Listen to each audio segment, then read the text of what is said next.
is Wednesday, September 2nd of 2020.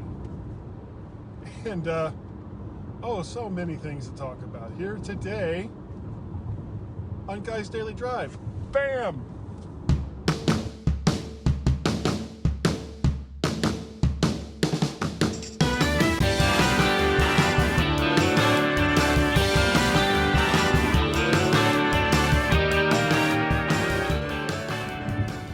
And welcome everyone, stupid mount, to Guy's Daily Drive for today.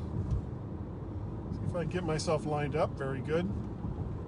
For now, it's going to move again, just because I'm not going to talk about the mount.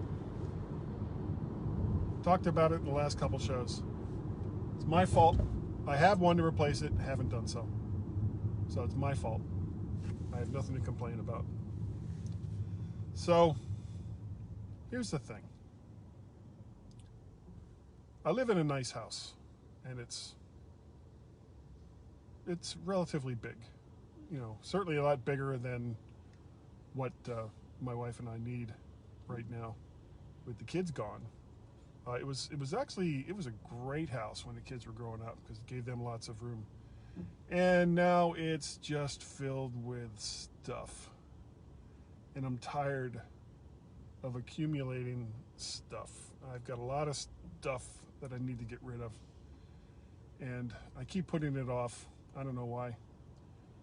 Probably because in order to get rid of it, I have to have a plan on what to do with it after I've gathered the stuff that I don't want anymore. What do you do with old stuff?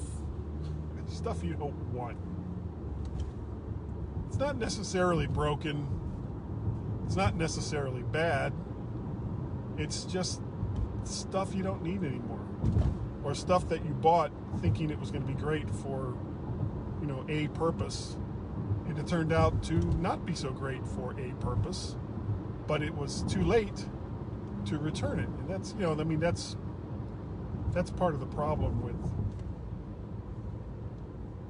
online shopping is there's no place to go when you want to just return something. It's a process that you end up having to go through, and you buy something from a retailer, local, and you decide after you buy it that you don't want it, or it's broken, or it just doesn't do what you thought it was going to do. Well, you take the box and you take the receipt, you take it back to the retailer, and you say, this thing doesn't do the stuff that I want it to do. They take it back and you get your money back. Well, you can kind of do that with Amazon and with some of the other online retailers, but it's a lot harder because you don't really have a receipt. So you gotta go online, you gotta fill out a form, and then they send you back some information, assuming that they'll take it back.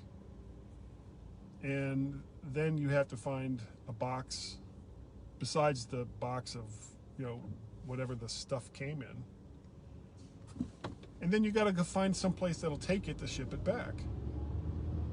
And it's a whole thing, if that's part of the problem with online shopping. Now, it's super convenient, and you don't have to deal with, sorry, we had 16 of those and now they're gone.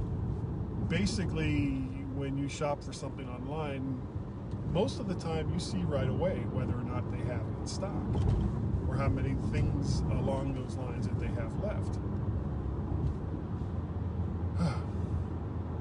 Not exactly what I was going to talk about. I bought some stuff. That's what I was going to talk about. Now, right now, we're in this transition. There's a lot of technical or tech transitions going on right now. You've got Apple moving to their own silicon processors for the Mac. You've got the entire computing world slowly switching away from USB-A type connectors to USB-C. And that's part of the reason why I got some of the stuff that I did today or the other day. And let me tell you the things that I got. Now, I have a 2018 MacBook Air, which requires, it comes with a USB-C to USB-C charging cable.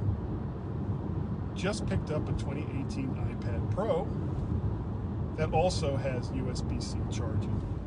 I got it with a bridge keyboard, which requires, USB-C charging. And I have an iPad SE, which is still, I'm not going to complain, which is still a lightning connector, which goes to USB-A. So what do you do when you have all these devices that require USB-C for charging, and each one has its own charger? Well, you can carry all those chargers around, which is a royal pain in the neck, and hope that wherever it is you go, or wherever it is in your house that you have set up for charging stuff, you have enough outlets to plug in all these USB-C transformers or chargers for your various devices. Or you look for something that has multiple USB-C charging ports, which is what I did. So what I found is this charging brick, and it's about the same size as the charger that came with the 2018 MacBook Air that I got from Orange Car. Picked up donuts today. He's talking about stuff. So it has 3 ports, which should be enough for most of the things that I have, but just in case, because I've got multiple charging devices that have USB-A out. So the other thing I got was a pair of USB-A to USB-C charging cables. That's all they're good for, is just to charge USB-C devices through a USB-A port. So I got 2 of those. So that should be enough for now, until, really what I'd really like is a 4-port USB-C charging device, so I can just have one thing to plug in and then plug in all my stuff, because everything is going to go to USB-C. It's pretty much a given at this point. So, but that's not all I got. The other thing I got was something from Netgear, and it was a Netgear router that also has Wi-Fi. And the reason why I got that is, you remember I was talking about that my house is sort of big, and we have a single Wi-Fi router that's in the house that also supplies what used to supply to our television sets. And of course, we cut the cable a couple weeks ago, so don't have cable boxes anymore. So basically all we're using our provider for now is telephone, for reasons, and internet connectivity. We have gigabit, or supposedly gigabit speed for connectivity. But the router that our provider has given us doesn't do a great job of going to all the nooks and crannies in the house. So what I found was this device from Netgear. It's not an extender. It's actually a router all on its own, because I wanted multiple Ethernet ports, Cat 5, Cat 6 Ethernet ports on the back of it. And it wasn't real expensive. It was like 60, 70, 80 bucks, something like that. And it's got, it's got a Cat 5 in, so I had a cable run already from our router, Cat 5 cable, no, Cat 6 cable, that was going all the way to the living room where we have an Apple TV downstairs, and that's what I had hooked up to the Apple TV. So now I'm repurposed that, and I have it connected to this Netgear router. And then I have off of that router a different cable that goes to the Apple TV. So I still have a direct connection from my router, the provider's router, to the Apple TV. So it's pretty quick. And I set up Wi-Fi. I set up two Wi-Fi networks through this Netgear router. What a pain in the ass. You know, they want you to go through their software to do it, which, you know, that's okay, but of course they want you to make an account, and it's like, look, just put some firmware on the device so that you can connect to it directly via an IP address, 192-168- whatever, and let me do my configuring. No, you have to set up an account, and then you have to set up a password to that account. You have to set up a password to the router, and it's like, God damn it, just make it easy, you know? I mean, just don't make it silly hard. And if you want to charge a little bit more because you're not getting my personal data, then charge a little bit more. I'll pay a little bit more. Just keep it friggin' simple.